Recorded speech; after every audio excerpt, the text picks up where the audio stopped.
Hello my people, it is your boy Nextking Celebrity TV and you are highly welcome to another interesting video on my channel. In today's video, Akwa Okuko Tiwara Aki gives serious warning to pastors, especially lead pastor of Tongue of Fire Powerful Ministry, Prophet David and Odumeje, that have been insulting him. This very issue is serious. Akwa Okuko Tiwara Aki threat to reveal their secret if they call his name again.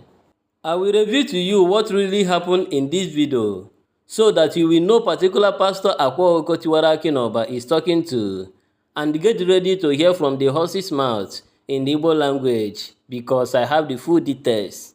Before I continue, click on the red subscribing button to subscribe and click on the bell icon to notify you of my interesting videos like this.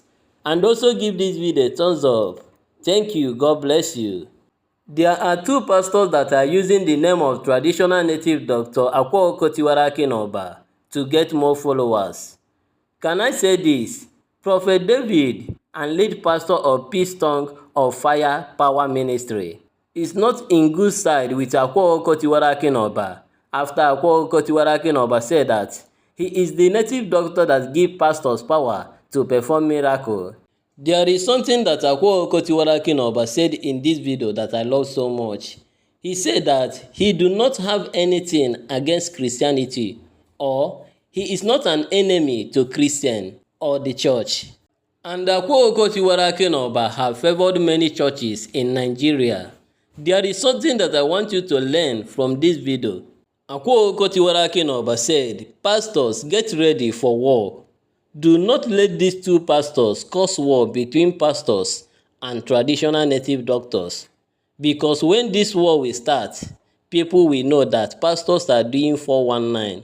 And Akwa Okuko Tiwara Aki try to reveal their secret because they will lose their members and hunger will kill them.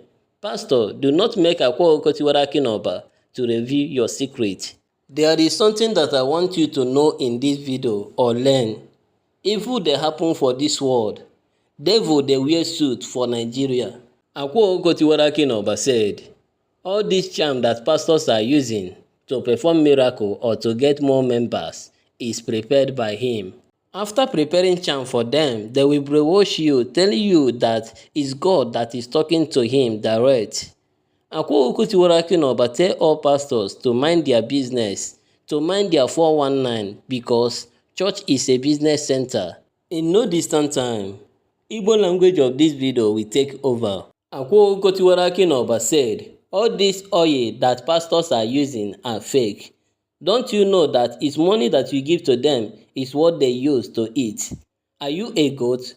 How can someone that do not have money will pray for you to get money? All these things that you are seeing, all this blackmailing, they are fighting to get more members because there is no member they can get money from.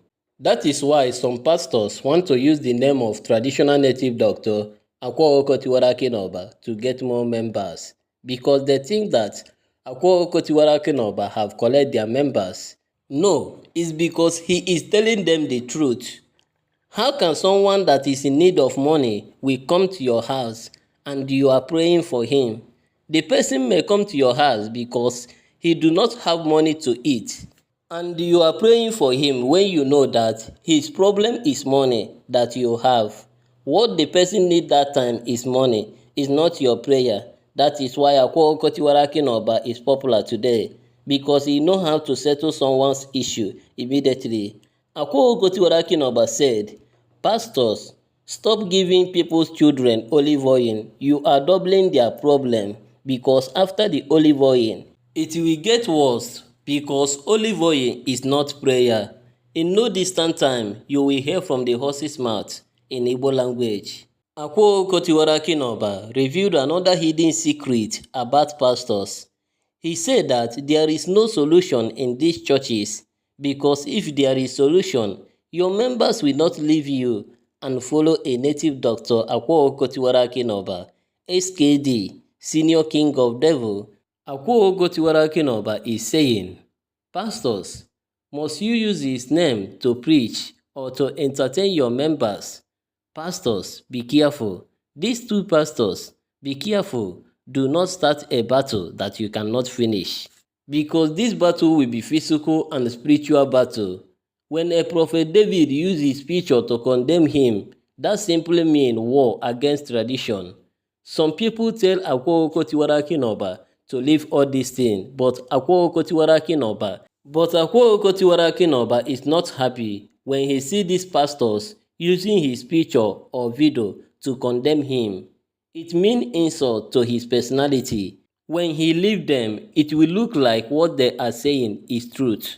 And Akwa Okuko Tiwara Aki said that he is not sure that pastors can face this battle because he has idols. Akwa Okuko Tiwara Aki said that he is not against Jesus Christ. He believes in Jesus Christ, but he said, whatever thing that you believe, do it for yourself because we have freedom of worship in Nigeria. Some of these pastors that you are seeing is not Christian more than Akwa Okuko Tiwara Aki. Just because Akwa Okuko Tiwara Aki is a traditional native doctor, people now see him as an evil man. Let me tell you, tradition is not against Christianity, and Christianity is not against tradition. As you are about to watch Igbo language of this video, please click on the red subscribing button to subscribe and click on the bell icon to notify you of my interesting videos like this. Olaneze amụba akwa na-ekwu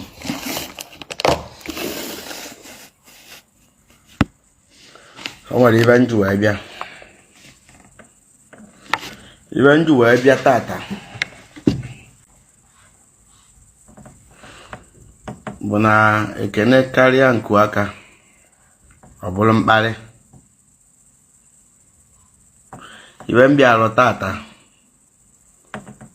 maka some pastors ya bụ anọkata ma na-akpa akwa afa.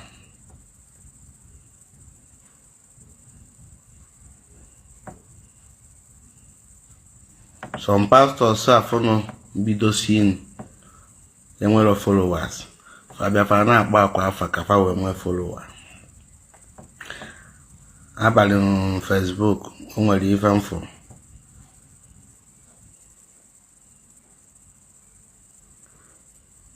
some pastors, about 2 pastors Jima Shine. Ịma na ekwu m si na nwere ibe na-esere mụ na ndị ụka. Mụ na ndị ụka adịghị ese okwu. Even na ịbụrụ onye ụka, ịbụrụ Reverend Father, nwee ife ị na-emezie m ihe afọ n'ụlọ ụka.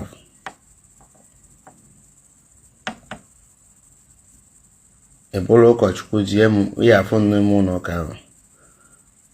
Ụlọ ụka ntile ego m welu, ụlọ ụka ndelu dọ, ụlọ ụka mgbalụ fence buru ibu. So Adamasị na ụka dị evu, Adamasị na omenala adọrọ, ife niile ahụ bụ ofu. Mana ọ bụla nwọchị ndị ụka bụla nwọchị si ndị mmadụ.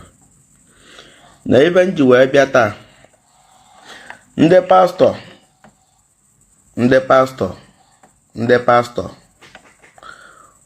unu ekwena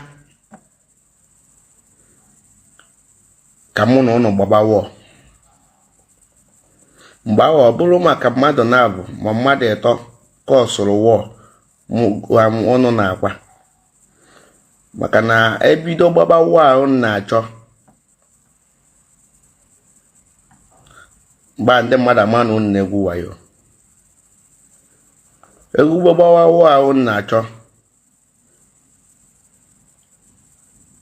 ndị mmadụ abịadebe ụka, ndị onye bịadebe ụka kwụsị ịkpọ na fon agụba. Unu ekwena ka nlike sekreti unu ekwena ka ndị mmadụ malụ n'ọwa ya oku na-egwu ndị ụka. Maka na ofu aka lụta mma n'ozu ọla ọnụ. Ofu aka lụta mmanụ ozuo ọla niile ọnụ. ana m afụ ma nke a na-atị ndị m amalụ gasị nke nwa asị na nwata nwaanyị ọ sị na akwa narịa destiny ife niile a followers ka a na-achọ maka na ọma na otu ikwa na-ara picha akwa ndị mmadụ amalụ ka amara ife akwa mmekwa.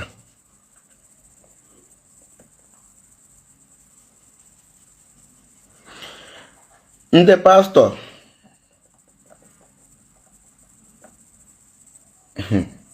ụwa na-achọ ịda ya dakwara mụ na ụnụ.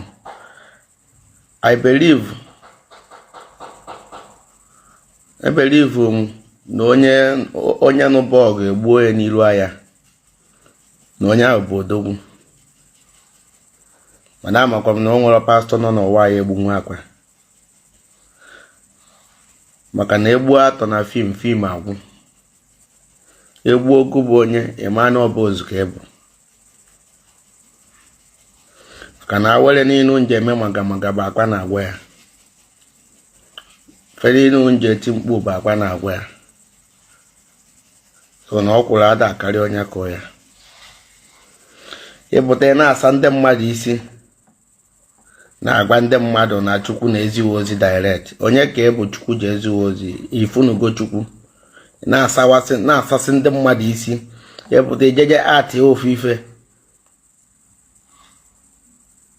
ịpụta ijeje atị ya jeje mee drama, onye afọ bịa omesi nye ya ego, ọ na-ewu na dadi ya egwọ mmadụ, onye ka ịgwọ iti na agụbụ pastọ nwere pọwa. Ọ bụrụ 5 days kpee nne ekpere indo eri na nya aṅụ na mmiri, kpee nnọọ ife niile afọ enwe ekpe kpechasịa ya pụta n'ilo, ịpụta n'ilo gwa ofu onye ya bụrụ egbe gbaa ahụ na Jizọs ya protect agbahụ egbe ahụ. Ọ bụrụ na o pụrụ ana nga aka and mma like ime itinye na Facebook, ịpụta na-akọ eri Igbo ewu. Mind ayo business ị na-eme maka na ụka bụ business.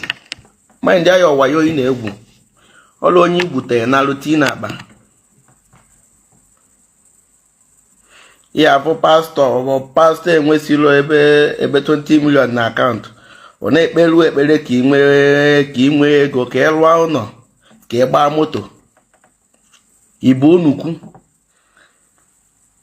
na Chukwu ya ebu ụzọ bless ya ịma na ego afọ inye ka o ji eri nri. Asị ụka ego taa nọ ntị na oyel ahụ, ịma na ego ahụ inye ka o ji eri nri.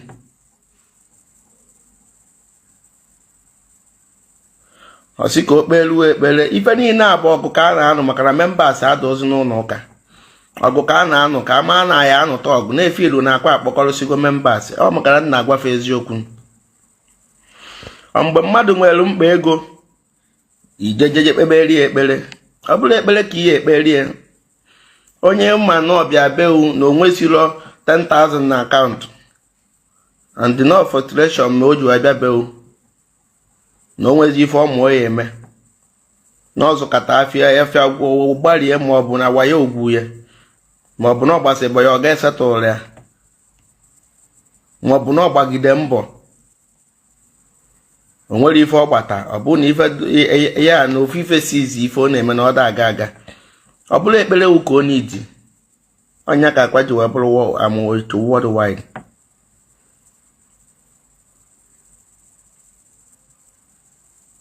Ife onye iji that time bụ ego, nye ya ego, mana ị nwere ego ibinye nwa mmadụ oke oyivo ya ọ na-akwanwu na-aṅụ, ọṅụsịa mgbe afọ ife na-eme adụ times 2. Why o eji bịa n'ụlọ ụka? Ọ bụrụ na chọọchị wafụ nọ ya bụ onye bịa ọdọrọ ya na mma, o nwere onye ya esi ebe afọ apụ, onwe ife m na-ekwu, ma ọ bụ onye afụfụ akwa, onye afọ ya ejere otu akwa, ịpụta ibunite akwa were akwa na-ashine. Ndị pastọ unu emena m ala ahụ ka mụ na unu gbaba mgba, maka na mgba nwa ya bụ fisikal bụrụ spiritual bụrụkwuo mouth, maka mma eji ọnụ finish unu chụọ unu fisikali. Onye pastọ ọbụla mfụ anyị agba fisikal wọ, maka na unu na-agba nwa kịta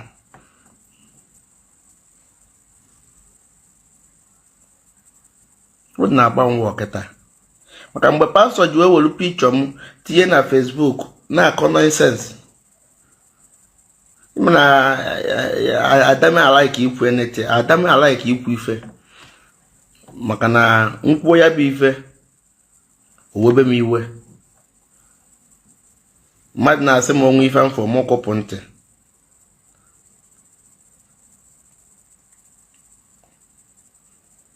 Ana m akọpụ ntị ebe etiri pichọ m.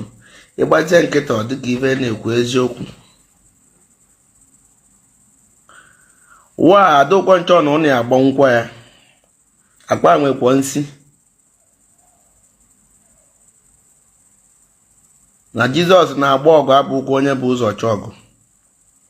Na onye bụ ụzọ wee chọọ ọgụ, na-egbukwa ya egbu.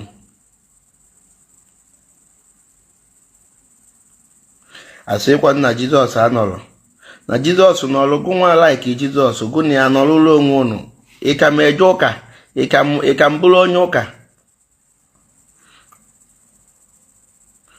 Ịchọ ikpe ekpere nọrụbe okpe ekpere.